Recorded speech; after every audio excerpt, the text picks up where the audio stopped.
asalaamaaleykum wa rahmatullah ñu leen di nuyu di leen ziar di leen bëggee bu baax a baax voilà dafa am benn coow boo xam ne dafa jógaat fan yi man sax dama ne woon jaratul ma ciy wax mais comme ennemis yi les détracteurs de Ousmane Sonko ak ñi nga xamante ni c'est des mercenaires ñu fay leen pour ñuy yàq dara Ousmane Sonko dañ ciy profité te suñ leen bàyyee ñu occuper réseaux sociaux yi occuper médias yi di wax rek mën nañ influencer ay nit. Voilà, coow li ko waral mooy Babacar Touré un journaliste d'investigation nga xam ne fësoon na lool ci dossier Adji Sarr bi dafa def ay révélation non Adji Sarr dafa génn kër avocat bi mu nekkoon voilà nee na dafa sonn xam nga yooyu daal moo indi problème bi quoi ba mbir mi amaat lu bees ku nekk di wax di commenter dama bëgg rassurer ñi nga xam ne ñoom ñooy les patriotes yi nga xam ne dañoo gëm Ousmane Sonko gëm projet bi gëm ne Ousmane Sonko ku ko jox Sénégal mu soppi ko ne leen bu leen tiit bu leen jaxle gis nga dossier bii nii maanaam justice populaire moo ko àtte mooy sénégalais ci seen bopp ñoom ñoo àtteel seen bopp dossier bi parce que justice bi nga xamante ni mooy justice sénégalaise bi sénégalais yi am yaakaar ne ku am problème ñoom ñoo lay àtte su fekkee da ngaa tooñ ñu condamné la suñ la tooñee ñu jox la dëgg justice boobu Macky Sall daf cee teg loxoom moom justice boobu moom képp ku am ak Macky Sall problème justice yow moom bul sax es da ngay ñàkk wala ku ànd ak Macky Sall nga jotee ak moom ngeen dem justice wala kooku def lu graaw duñ ko def dara kon loolu Sénégal yépp xam nañ ko léegi bu ñu ñëwee nag ci lu waral mbiru viol bi nga xam ne jiñ nañ ko Ousmane Sonko ñëpp xam nañ ko du début à la fin mbir mi ci affaire 94 milliards la jógee ko Mamour Diallo dafa sàcc xaalisu Sénégalais yi 94 milliards léegi Ousmane Sonko mi nga xam ne ci seen biir la nekkoon impôt et domaine génn informé Sénégalais yi wax leen ko indil leen ay preuve yu leer nañ teg ci table bi ba pare nag nee na ko doyen des juges oo déglu ko mu indil ko ay leeral doyen des juges jot na ko déglu dégg naa sax bi ñu ko dégloo am na sax ñu ko doon créer naan ko lu tax nga koy déglu affaire yooyu noonu quoi ñu def seen benn commission d'enquête assemblée nationale mooy commission parlementaire xam nga commission d'enquête parlementaire seetal Mamour Diallo dem justice bi nga xam ne Macky Sall moo ko moom tamit seetal Mamour Diallo parce que mbir mi su continuer woon maanaam yuuxu dina jóg fu ñu ko foogeewul ñoom bu ñu sàccee xaalis gars yi duñ ko yemale seen bopp mais dañ koy séddoo te mën na dem ba laal kilifa gu mag gi ak soxnaam ak ñeneen ak ñeneen ku nekk ñu cër la jox la sa wàll léegi nag lu ñuy def mooy dañ lay protéger yow ba dara du la dal noonu la demee léegi nag comme Ousmane Sonko moo leen weer ñu ne ñoom dañuy venger wu am benn xale bu ñuy wax Sidi Ahmed Mbaye nga xam ne jarbaatu Maodo Malick Mbaye la bi nekk ci Macky Sall nekk directeur général ANAMO moo xamanteeg Adji Sarr bi mu xamanteeg Adji Sarr na ko man de salon ba ma doon liggéeyee foofu le président Ousmane Sonko di ñëw di maase fekk Adji Sarr boobu dàq nañ ko bu yàgg parce que Ndeye Khady Ndiaye dafa demoon ba soupçonné ko xam ne kii dafay fouiller ay téléphone am dafay fen wóolootu ko daal mu dàq ko xam nga fenkat moom fépp fu mu nekk lu ne mën na faa am gis nga fenkat il est capable wala il est capable de tout faire lu ne mën na ko def moo tax boo amee koo xam ne fenkat la da ngay jéem a débarrasser wu ci moom balaa dara di xew Ndeye Khady Ndiaye nag bu mu découvrir ndaw si c'est une manipulatrice ba pare nekk une menteuse maanaam mythomane ci la ko dàqee léegi nag ci dàq boobu mu ko dàq dem na moom Sacré-Cœur am beneen liggéey foofu noonu ci benn salon de couture di nettoyer salon bi léegi nag ci jamono jooju la xamanteeg Sidi Ahmed Mbaye wax ko na ko moom fa mu nekkoon di fa liggéey foofu Ousmane Sonko dafay ñëw Sidi Ahmed Mbaye nag exploité affaire bi dem wax ko nijaayam ba xam naa nijaayam ba dem wax ko tamit gars yi ñoom Mamour Diallo ñeneen ak ñeneen pour ñu xool nan la ñuy tegee dil boole ci avocat bu jigéen ba ak avocat bu góor ba parce que xam ngeen ne avocat bu góor bi ak bu jigéen bi jëfur nañ fi ba tamante fi dëmm di saagante ndey kii naan yaa bindi plainte bi kii naan binduma ko ku avocat bu góor bi nga xam ne Gora Mamour Diallo la moom mu jëfur sax ne moom recevoir na ndaw si ci semaine boobu noonu kon déjà loolu aveu la kon xam ngeen ne kon loolu leer na oto ba bi ñu jëlee immatricule bi xam nañ ne oto Mamour Diallo la chauffeuru Mamour Diallo la kon xam nañ ne kon mbir mi deal la léegi Adji Sarr comme Ndeye Khady Ndiaye dàqoon na ko ba pare te il faut ñu jéem a teg benn deal boo xam ne dañuy yàq deru Ousmane Sonko wala fexe ba tëj ko kaso éliminer ko une bonne fois pour toutes léegi ñu wax Adji Sarr nag na ko dellul ci salon ba nga victimiser wu boo demee nga jooy yuuxu xalangu xam nga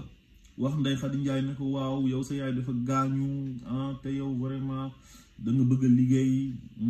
damaa bëgg nga dimbale ma jëlaat ma affaire yooyu quoi jouer ci sensibilité Ndeye Khady Ndiaye quoi pour Ndeye Khady Ndiaye jëlaat ko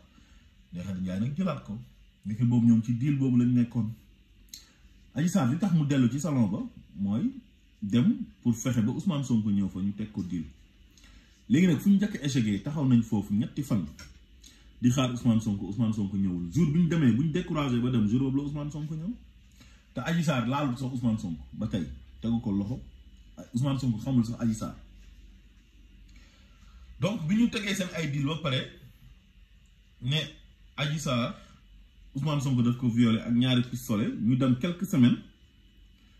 waxu pistolet yi waxatuñ ko ñu bàyyi pistolet yi teg fa leen di wax waxu viol rek léegi ñoom lu ñu defoon ci seen bopp mooy mbir mi dafay yomb Adji Sarr tamit loolu la jàppoon Adji Sarr dañ ko wax ne ko non kii dañ koy jiiñ viol rek dem gendarmerie porte plainte procureur jël ko dóor ko sous mandat de dépôt procureur tamit ci deal bi la bokk Bassirou Gueye xam ngeen ne moom procureur Macky Sall la su ko defee ñu ubbi enquête xam nga instruction mu yàgg ñu éliminer ko quoi mu toog foofu ci kaso ba Macky Sall def 3e mandat bañ fàtte ñu soog ko libéré ñoom loolu moo nekkoon seen objectif waaye yàlla dafa wax ne wa makrum wa makrullah wallahu xayru makirin léegi ñu dem gendarmerie ne dañuy porter plainte bi ñu demee yàlla suturaal Ousmane Sonko parce que gis nga nekk ci dëgg rek moo wóor wallahi dëgg mooy njëkk te mooy mujj fekk fa benn capitaine boo xamante ni ku il est pieux ku màndu ku baax ku jullite ku intègre muy capitaine Touré ñu bëgg mu changer PV bi mu bañ procureur nekk di leen teg pression bëgg ñu jàpp Ndeye Khady Ndiaye te boobu Ndeye Khady Ndiaye mu ngi am doom boo xamante ni prématuré la ñoom ñëpp ñu bañ léegi xoolal li yàlla def tey capitaine Touré bañ Ndeye Khady Ndiaye ñu bëgg corrompre mu bañ moom Ibrahima Coulibaly jëkkëram Alfousseynou Gueye nga xam ne mooy gynécologue bi def rapport am moom it ne affaire caaxaan yooyu moom du ci dugg wax li nga xam ne loolu la gis mooy lu nekk ci certificat médical bi xoolal loolu rek ñoom fépp fu ñu mënoon a jaar tey pour am ndam ci kaw Ousmane Sonko pour seen fen yi nekk dëgg rek maanaam yàlla dafa dissuader plan boobu noonu loolu yàlla rek moo ko mën Ndeye Khady Ndiaye jëkkëram xam nga Ndeye Khady Ndiaye moom nañ ko corrompre mu bañ jëkkëram influence ko ne ko waaw yow salon bi dañ fay loué ñun amuñ dara affaire yooyu noonu jëlal xaalis bi ñu dem tabax suñu kër c'est-à-dire nangam mais ñoom ñaar ñu ko bañ gore ba pare waa kër ñoom Ndeye Khady Ndiaye ñoom it jàppale Ndeye Khady Ndiaye ci position yam ne ko bul nangu mukk ñu lay jox xaalis pour nga yàq àdduna doomi jàmbur ñu ñoo gore capitaine Touré même chose Alfousseynou Gueye même chose kon kañ foofu lañ xamee ne mbir mi jeex na Gabi tamit wax ne moom recevoir na Adji Sarr pour jox ko ay conseils yan conseil la ko doon jox kon ñëpp xam nañ ne mbir mi deal la Sénégalais yi nag kenn gëmu ko ci koo wax mu ne la ñuy dañuy fen complot politique la parce que loolu du dëgg léegi nag ñu dem ba mu yàgg ñu yóbbul Ousmane Sonko convocation Ousmane Sonko ne du uy ji léegi ñu bëggoon a jël loolu daf ko occasion pour man ko humilier toroxal ko jiñ ko leneen jëm ko jàpp tëj ko directement far yàlla dafa ak sutura foofu ay nit ñëw wax ak Ousmane Sonko ne ko demal uy ji Ousmane Sonko ne day uy ji léegi bi muy uy ji nag juge du 8e cabinet di Mamadou Seck ñoom ñu bëggoon ko dugal ci seen deal bi Mamadou Seck xam ne dossier bi dara nekku ci mënul inculper Ousmane Sonko mënu kaa tëj mu wóor leen ne bu ñëwee da koy bàyyi ñu ne léegi nañ créé waat beneen problème pour mën a coller motif Ousmane Sonko pour jàpp ko parce que daal Ousmane Sonko daal il faut ñu jàpp ko teg ko loxo quoi même lu ñu koy jiiñ ñëpp xam nañ ne ay fen la du dëgg waaye nañ ko jàpp loxo nañ ko teg loxo léegi nag ñu ne lañ koy jiiñ participation à une manifestation non autorisée ak trouble à l'ordre public ci ku nekk ci biir otoom préfet bi ñëw yow préfet lan moo si sa yoon ci Ousmane Sonko buy uy ji ay tribunal naan ko doo jaar fii ngay jaar nekk boobu miine nañ corniche ba ak ay nervi pour bu ñëwee ñu dal ci kaw Ousmane Sonko ba man ko faa rey ñu ne lañ doon xeex léegi dee na jeex na loolu yëpp ba tey ñoom ñuy wóolu seen bopp de jàpp na daal Ousmane Sonko daal dañ koy éliminer par force du mujj fenn seen journaliste yi nekk ci télé yi seen mercenaires yi occupé télé yi naan waaw fii dara du fi am jàpp nañ fi Ousmane jàpp nañ fi Khalifa Sall mujjul fenn jàpp fi Karim Wade mujjul fenn Ousmane Sonko buñ ko tëjee du mujj fenn Maïmouna Ndour Faye nga xam ne journaliste la de moom toog na wax loolu moom am seen ay yeneen gars yoo xam lañ doon ñëw waa APR ñu leen di invité ci plateau yi ak waa Benno Bokk Yaakaar ñuy wax la même chose boobu parce que boobu ñoom naagu nañ yëg seen bopp ne ñoom kuñ bëggee éliminer dañ lay tooñ ba pare jaay la doole tëj la ci kaso bi Sénégalais yi toog di seetaan parce que dañoo jàpp ne Sénégalais yi ay tapet lañ dañoo passif te Macky Sall moom nguuram gi moom boo ko naree xañ moom jaral na ko lu nekk du ci xool dara Macky Sall amul benn vergogne moom bu la bëggee éliminer pour yow dañ kaa contre wala nga bëgg a xañ nguuram gi bu la mënee rey sax da lay rey léegi nag ñoom naagu nañ bew nañ parce que daf nañ ko Khalifa Sall mu jig leen ñu def ko Karim Wade mu jig leen mujjul fenn léegi nag ñu ne Ousmane Sonko moom c'est le cadet de nos soucis quoi dañ koy jàpp rek tëj ci kaso bi jeex na kenn du génn Sénégal yëpp génn man ñi dañ leen excité jaamaarloog ñoom dëkk bi tàkk Macky Sall bëgg jël affaire bi def ko occasion xam na ne ay fen la def xam na ne gaayam yi ñoo teg deal boobu pour lui faire plaisir parce que ku ko éliminer Ousmane Sonko moom day kontaan ci yow moom loolu rek la bëggoon léegi nag comme jiiñ nañ Ousmane Sonko viol te xam na ne moom ay fen la mu ne pourquoi pas ma def ko occasion pour jéem a jàpp Ousmane Sonko mu may ma jàmm une bonne fois pour toutes parce que Ousmane Sonko il est aimé par tout le monde plus particulièrement la jeunesse sëriñ si di ko ñaan ñëpp di ko ñaan Macky affaire bi nañ ko fay xam nga Macky na non c'est la justice qui fait son travail jàpp na daal moom lu mu bëgg a def daal da koy def ku mu bëgg a tëj kaso da lay tëj kaso xam nga des fois da ngay laal di laal ba laalaat Sénégalais yi génn peuple bi yëpp génn région yëpp di tàkk gars yi jàmmarloog moom ne ko su fekkee ne yaa moom dëkk bi dinañ ci xam dara gis nga gars yi ñu nekkoon ci télé yeeg rajo yi di jaay rëy làmmeñ ñoom ñëpp a daw ñuy déserté seen kër yi daw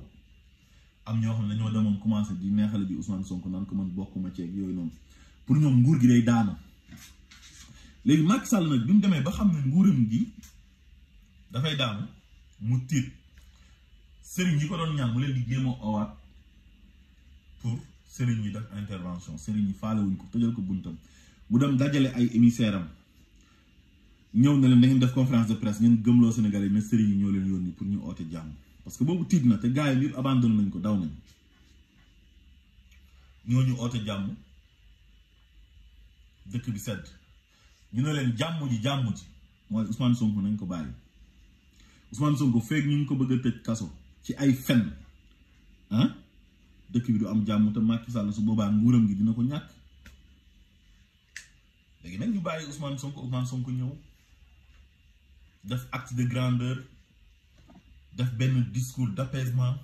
teg ay conditions yam wan Sénégalais yi na leen Macky Sall nañ ko bàyyi mu àggali mandat yam parce que ñun Sénégal réew jàmm la bëgguñ suñu alternance dara di ko xajamal dañoo bëgg am alternance yu set comme ñaar yu ñu am bu 2000 bi ak 2012 kon nañ ko bàyyi mu àggali mandat yam tegal ko ay conditions te Ousmane Sonko tolloon na foo xam ne tey bu waxoon xale yi na leen foncé leen dama leen palais ñu déloger Macky Sall xale yi dem déloger Macky Sall ci palais ba mais bëggul teggi ndigalu kilifa yi bëggul dugg palais tamit par coup d'état parce que loolu sous forme de coup d'état la te mën na ko yàqal lu bëri donte Macky Sall il n'est pas légitime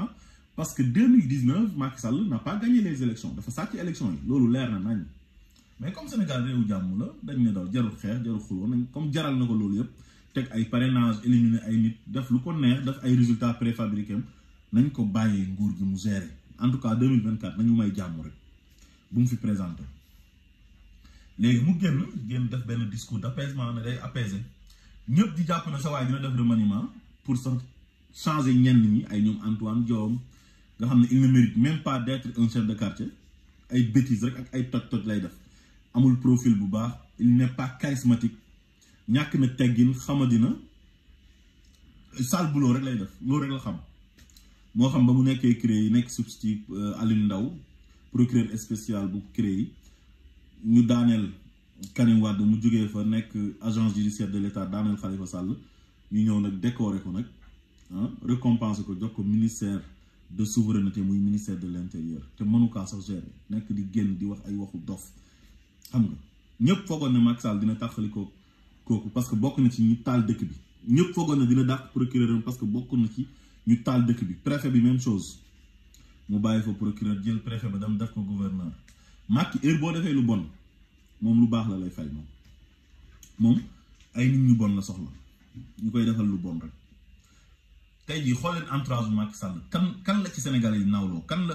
Macky Sall di liggéeyal koo xamante ni nit ku am valeur la wala nit ku am vergogne ku digne wala benn borom xam-xam boo xam ne il est respecté Macky boo amee xam-xam mu écarté la Macky si tu es éloquent mu écarté la et supprimer poste premier ministre Macky Sall fan ngeen di xamee ni du ànd ak ku baax te bëggul ku baax Macky Sall ay maam góor jazaaka lay collaborer maam góor ak jabar ji Fat Thiam mu nekk ci télé yi di saaga nit ñi ñoom ñaar dañ leen a jël pour ñuy saaga ay Tandian day saagakat ñooñu la ñuy jël tey ñuy défendre Macky Sall mais doo gis mu benn borom xam-xam wala kenn ku am valeur toog di défendre Macky Sall ay rangu xale boo xam ne fii la nekkoon di organiser ay soirée privée ay yëfu créer ay site pornographique ñooñu tey Macky Sall buy dem Dubaï sax da leen di yóbbaale ay ñaaxarañ loo ñu ne moom mooy le sénateur du président de la République maanaam amul maanaam moom mel noonu moom tey ñun suñ président de la République ñooñu lay àndal tey président de la République du Sénégal nekk dëkk bu nit ñi respecté ñooñu ñoo koy défendre ñooy défendre programme am mais loolu c'est catastrophique léegi nag ñu jàppoon ne bi événement yi passé dina tàggoog ñooñu ñëpp dina def remaniement léegi nag entre temps gars yi gëmloo ko na ko waaw yow apaiser nga mais xola dinañ jéem a fayu mu dem fële nu mu tuddati sax Diamniadio centre Abdou Diouf def benn conseil présidentiel pour l'emploi des jeunes commencé fi di menacer parce que jekkuwaat ne nee na gars yi jay nañ ko paayam bu xees boobu borom nel bi xam naa ne moom du ko digal lu baax bu nekk fa di fëgg table naan lu fi amoon dootu fi amati di nappaate pour moom Sénégal yi dañoo tàppet dañ ko ragal te xamul ne moom mooy tàppet bi parce que tàppet mooy am armée am police am gendarmerie armée bi sax ñoom mënu leen a manipuler mooy am police am gendarmerie ak justice teg ci loxoom di làqatu foofu pour di xeex mais ñenewul jàkkaarloo nit ñi face à face di xeex nit parce que tàppet la masul bokk ci benn combat moom ay bataille rangée ay affrontement masu cee bokk te ñoom Ablaye Wade ñoom Bathily ñoom Mamadou Diop Decroix ñoom Amath Dansokho ñoom ñëpp dañ doon wàcc ci terrain bi di xeex Ousmane Sonko wàcc na ci jàmmaarloog moom ci mois de mars bi duma ko duma yu métti malgré gendarmerie am ak police am ak justice am kon Ousmane Sonko du moromam mu continuer ay menaces am continuer def ay pexem jël remaniement bi sànni fële dem Kaffrine ci soi-disant tournée économique ba na day menacer tamit encore naan waaw yore seen téléphone ak seen ordinateur di kaj président bi ñu waxee noonu manque de personnalité manque de classe un président de la République toog di wax di màtt naan ni da ngeen di kaj yi yore seen ay ordinateur booy dem créer mafia kaj wan ko ne ko ñun tiituñ la ragaluñ la te moomoo dëkk ñu ne déetawaay mu dem assemblée nationale utiliser majorité bi voté benn loi ne léegi code de procédure pénale beeg yooyu ak code pénal bi mu changé ko ne léegi ku fi wàccati ci mbedd mi te amoo autorisation toj oto jàmbur wala taal këru jàmbur wala yàq yëfu jàmbur yow dañu lay considérer comme benn terroriste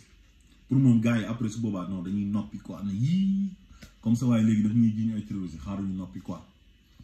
gars yi di continuer di gën a wax mu jiiñ Ousmane Sonko Ousmane Tounkara terroriste États-Unis pour indi ko Sénégal toroxal ko affaire bi jàllut gars yi continuer di wax gars yi continuer di marche ñoom Guy Marius Sagna continuer di marche ñoom Assane Diouf continuer di wax seen xalaat ñoom Abdou Karim Gueye ak activiste yëpp kenn delluwul ginnaaw parce que loolu daf ko doon def pour nappaate gisoo Guy Marius Sagna bi ñu ko mujjee jàpp nii mais dañ kaa teel a bàyyi parce que dañoo xam ne luñ bëgg amul léegi nag dañuy dem xool beneen méthode léegi parce que jëm nañ intimider gars yi ba sonn parce que Guy Marius Sagna jàppoon nañ ko fi mooy bi mu demee laal bu giri pare bi mais courant bi dafa cher yóbbu ko isolé ko fu ñuy denc terroriste yi ñu denc ko fa ba pare sumi ko comme ni ko yaayam juree woon te taxut mu ragal léegi nag dem nañ ba xam ne kenn ragalu leen Abdou Karim Gueye ragalu leen Assane Diouf ragalu leen Clédor Sène tous les activistes ak les liveurs kenn tàppatu leen ci ak ñi nga xamante ni c'est des analystes politiques ak journalistes yi moom seen bopp yi ñoom sëñ Saliou Gueye ñoom Pape Alé Niang ñoom Babacar Touré ak ñoom grand Momar Diong ak ñëpp les journalistes valeureux nga xam ne dañoo am valeur ay Mansour Diop Ahmed Aïdara xam nga ñoom ñëpp dañuy wax seen xalaat ak chroniqueurs yi ak ñoom Pape Ndiaye Walf Pape Ndiaye jàpp nañ ko fii tëj ko kaso ci ay tooñ ci lu mu deful dara foog na bu génnee day ragal mu génn continuer waat ay chronique am di ko tàngal yu may lim journaliste yi fàtt naa Moustapha Diop Walfadjri ñoom Awa Diop Ndiaye ñoom ñëpp ak grand Pape Sané xam nga ñoom ñëpp tey ils sont courageux xam nga face à Macky Sall mi nga xam ne day napp nit ñi ku wax mu ne daf lay tëj kaso wala da lay jiñ ay terroristes léegi nag fu nekk nii xam naa ñu ngi ut beneen méthode pour jéem a tiital gars yi mais loolu mënul sotti Ousmane Sonko tamit ñu ngi continuer chaque jour di sulli dossier Adji Sarr seen journalistes yi tekkiwul dara yi nga xam ne dañ leen a jënd xam nga des journalistes alimentaires am nañ koo xam ne ci réseaux sociaux yi la nekk di yàq der di wax di jéem a calomnier te loolu ñuy def yëpp ak grand Amadou Diouf journaliste bu perte boobu nga xam ne moom it ci journaliste alimentaire yi la bokk ñu ngi koy invité ci télé yeeg ci site internet bi muy dem di attaquer Ousmane Sonko te kenn suivre ko sax parce que bu defee émission ba pare sax pour mu am 2000 vues sax c'est tout un problème parce que kenn joxu ko benn crédit kenn xamu ko tekkiwul dara léegi nag lu nekk def nañ ko sulliwaat dossier Adji Sarr bi demoon nañ sax ñoom ba fay parce que Babacar Touré sax ci benn côté moom moo leen mayaat promotion nii ba ñoom ñu amaat ay pexe pour ñëwaat mën a waxaat ci affaire Adji Sarr bi mais ñoom seen affaire yëpp dafa fayoon kenn déggatu leen woon mais comme Babacar Touré il a des informations sûres xam nga parce que c'est un journaliste d'investigation léegi nag su génnee dóor leen bombe bi nag donc il faut ñu yëg uti pexe pour am lu ñu tegal Sénégalais yi jaxasewaat yenn xelu Sénégalais yi mais Sénégalais yi duñu leen gëm man bi Babacar Touré waxee laa ne dinañ wax loo ndaw si Adji Sarr wallahi parce que ñëpp xam nañ li xew xam nañ ne li xew yëpp ay fen la xam nañ ne Sénégalais yi gëmuñ leen Ousmane Sonko bu ñuy takkal deram dugal ko ci affaire yu mœurs ba buñ ko tuddee tudd viol Ousmane Sonko boobu ba léegi il est l'homme politique le plus populaire au Sénégal ba pare ni mu mel ci histoire homme politique bu Sénégal kenn mësu kaa mel du kenn koo xamante ni dañ la bëgg a jaay doole tëj la kaso te ñu def ko sax ay yeneen morom yoo xam ne ay opposants lañ Sénégalais yëpp génn ne kenn du la laal wala dëkk bi tàkk ba fukki nit ak ñeent génn ci àdduna un état irresponsable au lieu que mu lijjën ci loolu mu continuer na rek xeex Ousmane Sonko mu dem Ziguinchor ñaan dañ koy jéem a attaqué gis nga waa ji ko doon jéem a attaqué jaay jéem rëy làmmeñ mujj tiit na ba dem ci télé di victimiser wu naan nañ ko sécuriser parce que waa kër Ousmane Sonko yi dañoo bëgg dal ci kawam kon xam ngeen ne kooku du seen morom koo xam ne du président yorewul police yorewul gendarmerie yorewul justice mënul manipuler justice te xam naa ne bu faloo tamit du ko def boo gisee ñu ne mënul manipuler justice mooy parce que Macky Sall day manipuler justice te kooku bu yéegee loolu du ko def léegi nag kooku yow yaa ngi tiit ay nitam ne ay nitam dañuy dal ci sa kaw yow mi nga xam ne yaa ngi far ci ñi nga xam ne ñoom ñoo jàpp ne ñoom ñoo am doole ngeen xam ne kon yéen du ngeen dara da ngeen di soob te gis ngeen Ousmane Sonko bu eboo ngeen noppalu ci moom mënu leen ci moom dara tous mënu leen ko ci moom lu nekk def ngeen ko lu nekk jiiñ ngeen ko lu nekk wax ngeen ko pour yàq deram Sénégalais yi non ñun Ousmane Sonko fii lañ ko def ci suñu xol bi parce que nit koo xam ne dafa set kenn mënu kaa taxal nit koo xam ne dafa baax kenn mënu kaa bonal te yéen ci loolu ngeen nekk xam nga tey bu ngeen nekkoon ay nit ñu capable dëgg ak ñu compétent pour jiite Sénégal avec tous les problèmes qui prévaut au Sénégal tey dund gu cher gi dëkk yi àll yi nga xam ne amuñu ndox amuñu courant Dakar nga xam ne mooy capitale bi balaa ndox di am 3 heures du matin xam nga si lay nit ñi di jóg pour mën a am ndox nit ñi buñ feebaree duñ mën a faju parce que amuñ ay hôpitaux digne de son nom plateau médical bu baax amu fa am na ñoo xam ne ñu ngi feebar di dee te sax suñ amoon ay médecins yu baax wala ñu am bon am nañ sax ay médecins yu baax buñ amoon ay plateau médical bu baax xëy na ñooñu duñ mën a dee duñ dee donte yàlla mooy reyee xam nga ñu bëri ñoom si seen biir bu ñu feebaree sax duñ fajoo Sénégal bitim réew la ñuy dem di fajoo ñi nekk ci mbënd mi sonn baykat yi bu ñu bayee kenn du jënd seen gerte ah coono bi nekk Sénégal kenn xamul transport bi baaxul ah éducation bi baaxul ay abri provisoire chaque jour ay grève enseignants yi ñu ngi leen di yoreel xaalis di leen ko fay au lieu que ñu concentré wu ñoom liggéey ci loolu mais ñoom ci Ousmane Sonko lañu nekk dañoo créé benn budget spécial pour saaga Ousmane Sonko am na benn message bu doon daw sax benn boy di wax ne moom de dafay sant Ousmane Sonko parce que moom saaga Ousmane Sonko rek lay def quoi dañ ko jëndal ordinateur jëndal ko téléphone ne ko ubbil ay faux compte yu bëri di saaga Ousmane Sonko rek quoi ñu lay fay par weer xam nga loolu c'est de la haute trahison ci gouvernement boo xam ne yow dañ la jox réew ña la am gérer ñu réew mi régler le problème mu Sénégalais yi nga nekk ci benn opposant boo xam ne parce que nit ñi dañ ko bëgg parce que programme dafa baax parce que dafa yee Sénégalais yi ñu bëri mu conscientiser leen nga ne léegi yow doole nga fay xeexee violence verbale ak violence physique maanaam créer sa ay nervi recruter leen pour ñooñu di dal ci kawam jël sa ay nit utal leen ay faux compte pour ñu koy saaga jël baatu violeur taqale ko ak turam pour heure bu nit ñi waxee ñu ne dafay viol ci ndaw si nga xam ne moom la ñu wax ne moom la ñu violé moom bi mu génnee sax daf ne moom waxatul sax waxu viol mais nee na ne waaju waat ndax moom mosul seq ak moom dara kon kañ viol amatu fa ki nga xam ne moom mooy ministère de tutelle bi ministère de la justice ki ko jiite di Malick Sall génn dem 2S na mënuñu woon a arrêté Ousmane Sonko parce que dossier bi dara nekk fa viol amu fa ba pare ñoom ñu continuer di wër plateau yi ne Ousmane Sonko dañ kaa jiiñ viol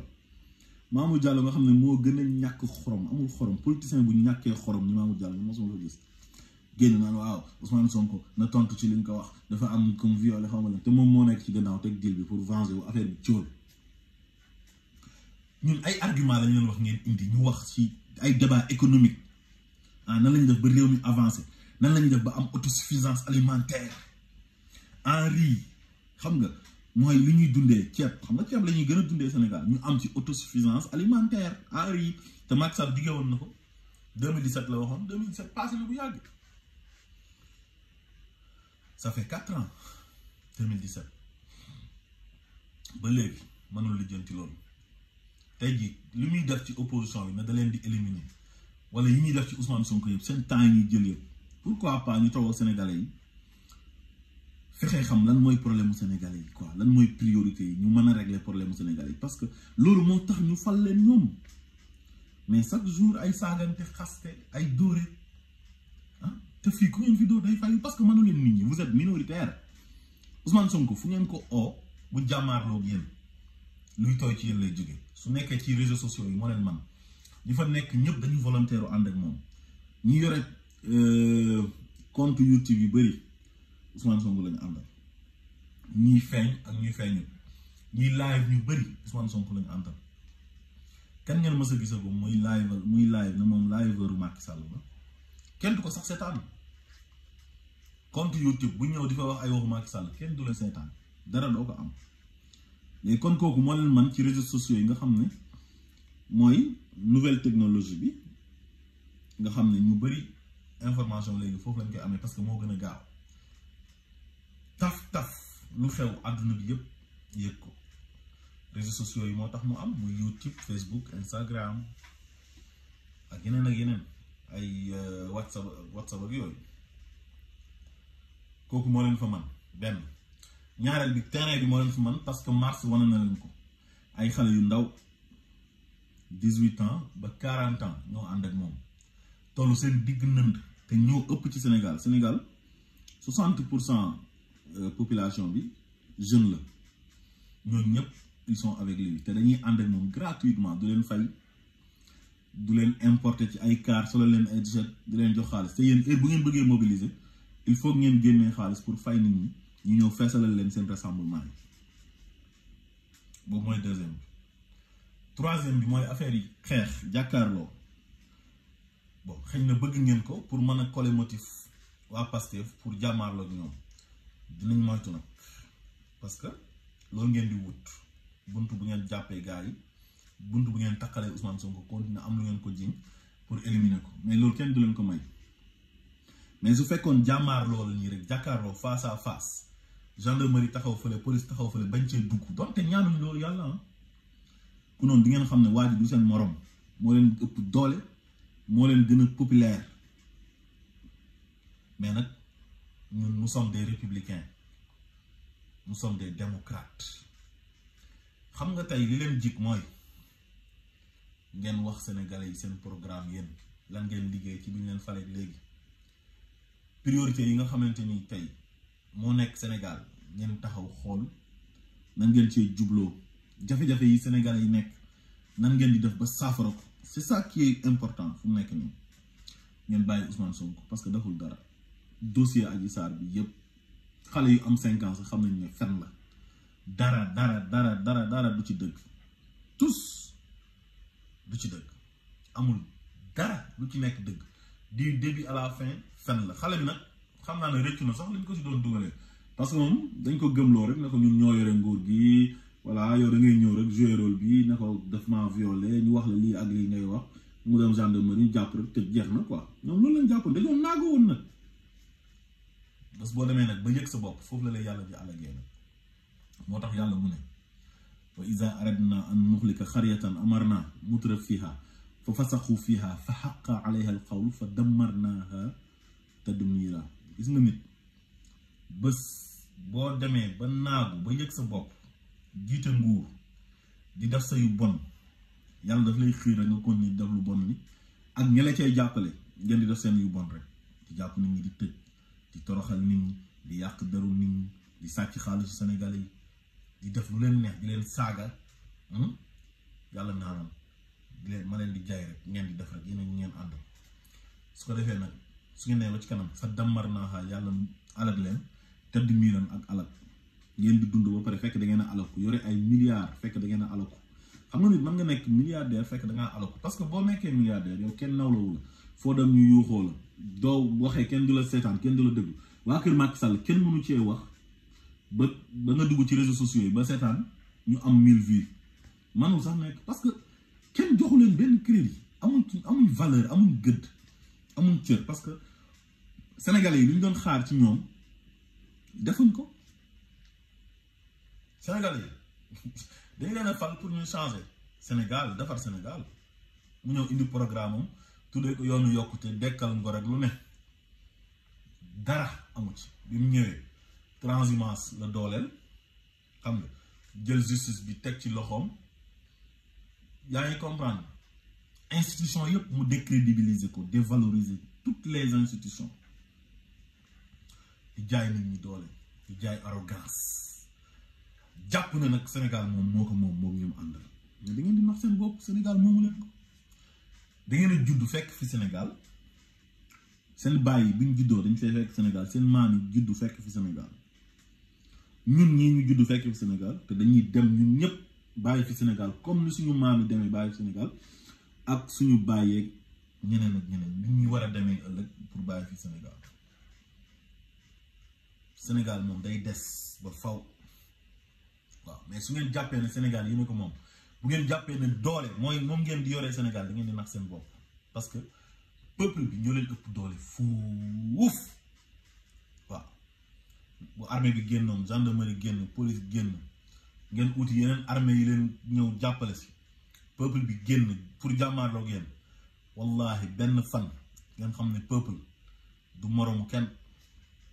Blaise Compaoré gis ngeen bësam ba ku amoon doole nekk dictateur bu soxor bi peuple bi génnee ñaari fan la daw. Ben Ali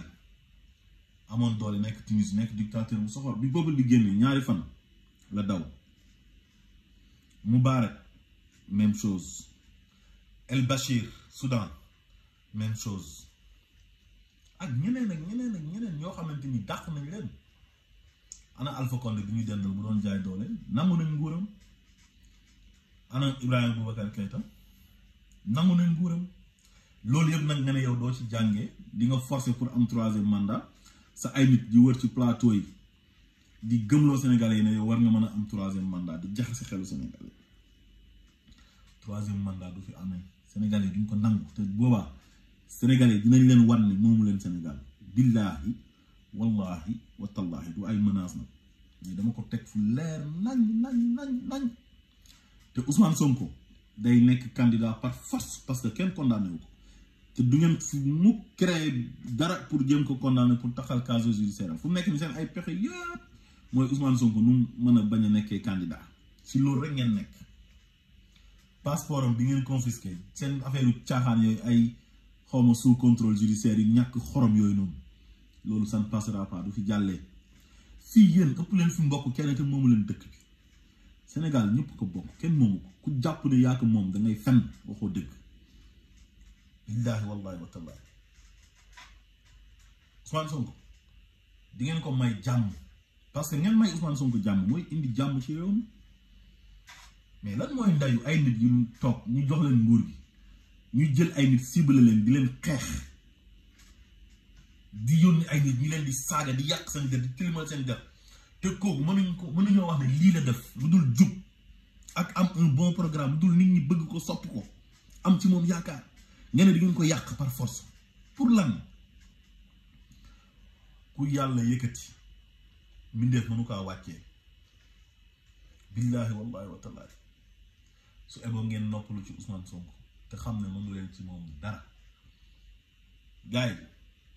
bu leen nangu ku leen divertir nañ concentré wu ci liggéey bi kenn ku nekk fa nga nekk nga jouer sa rôle ba mat sëkk moytu diversion yi. man lu tax ma génn di wax nii sax mooy li ñuy wax naan seytaane waxul dëgg waaye yàq na xel yenn xelu ñuy xaw a yàq tuuti di jaxaseeg yooyu noonu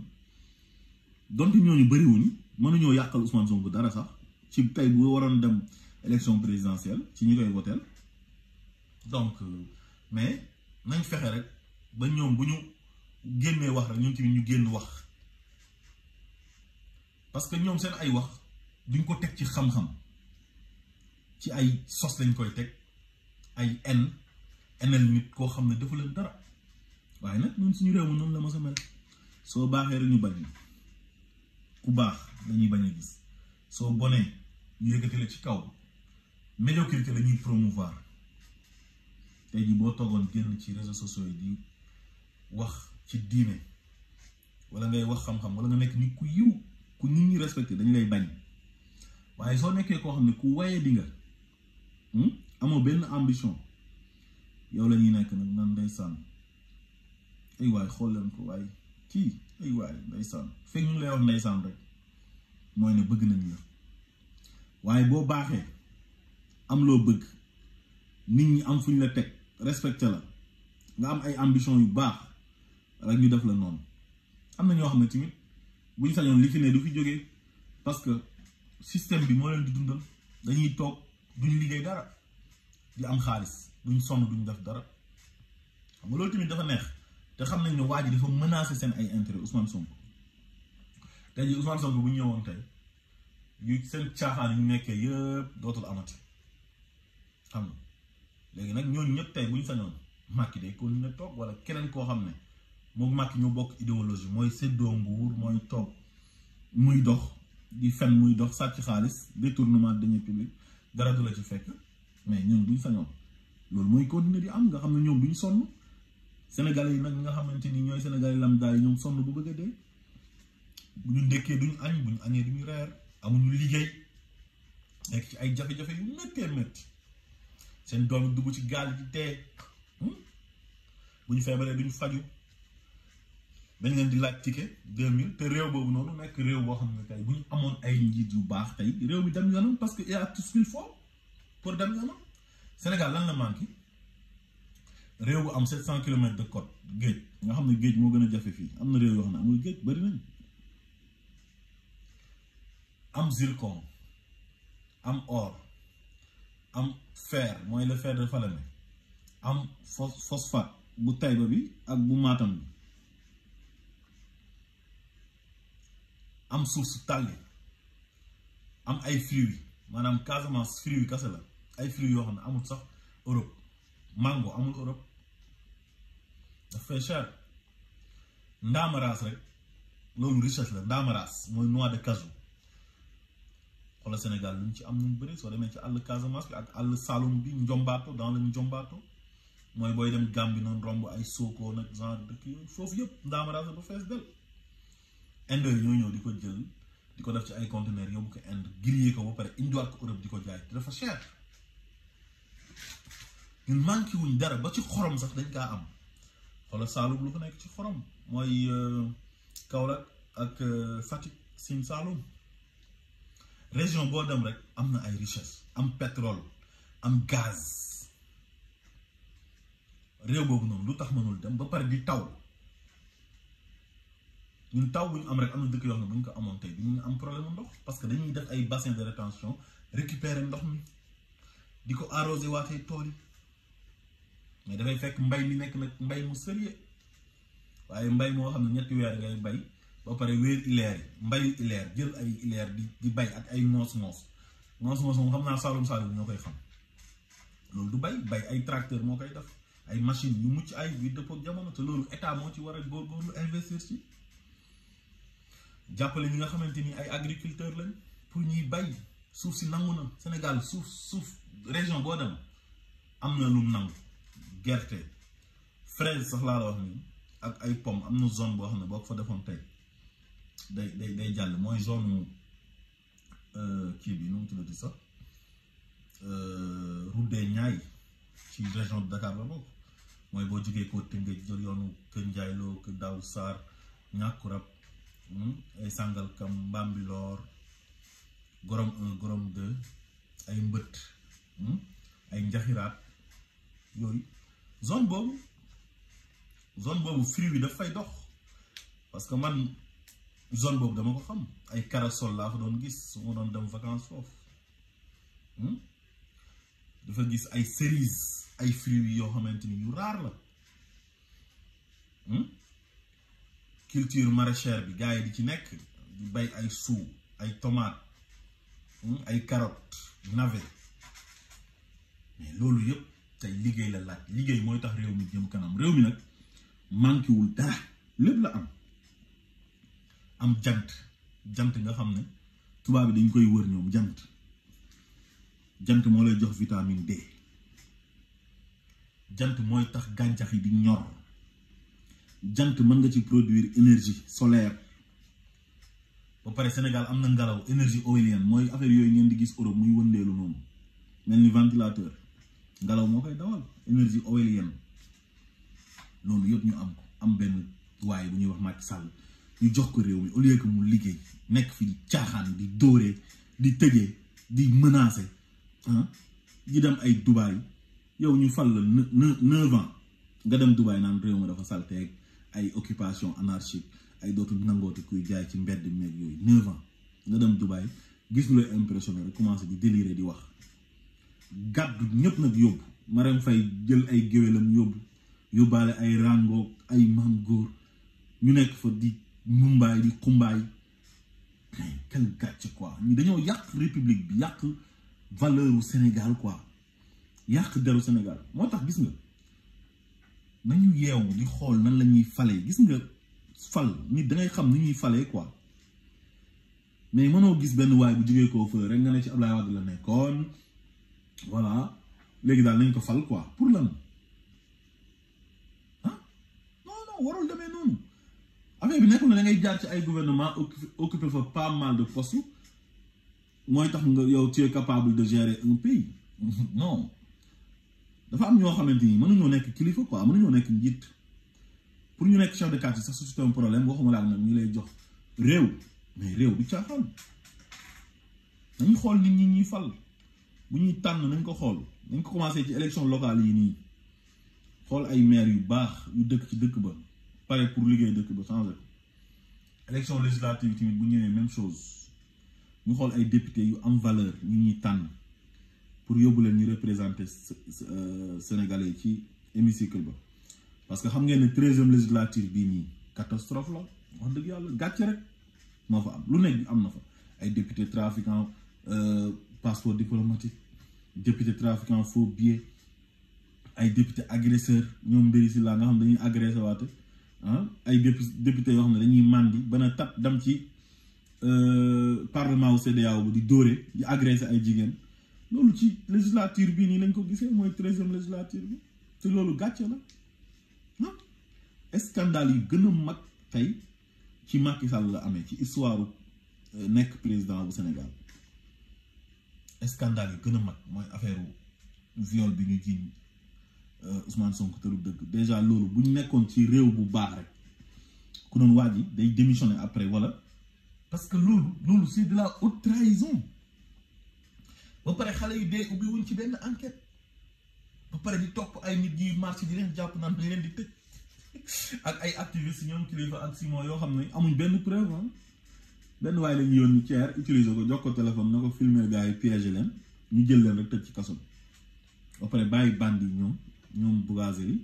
ñoom Aline Sall 6 000 milliards ñuy taxawaalu quoi parce que kii rakki Macky Sall la Macky Sall moo yeey de fu nekk nii lu tax mu bëgg a def coûte que coûte pour xañ Ousmane Sonko mu nekk président de la République scandale yi mu def dafa jéggi dayoo Aline Sall c'est le scandale du siècle passeport diplomatique yi détournement de deniers publics yi te da ngay def détournement soo nekkee directeur mu def le ministre xoolal Cheikh Omar Anne surfacturation kilo ñebbe 4500 def na ko ministre de l'enseignement supérieur Cheikh keneen ko nu tuddati Abdou Karim Sall sàcc gazelle oryx yu Sénégal ba rey leen mu maintenir ko ci postom ministère de l'environnement Mame Mbaye Niang ñu tudd ko ci 29 milliards man ko bàyyi palais bokk ko fa def ko chef de cabinet ak ñeneen bëri nañ ay Siré Dia scandale yi bëri nañ te ay corps de contrôle ñoo leen épinglé ay corps de contrôle ñi ay ARMP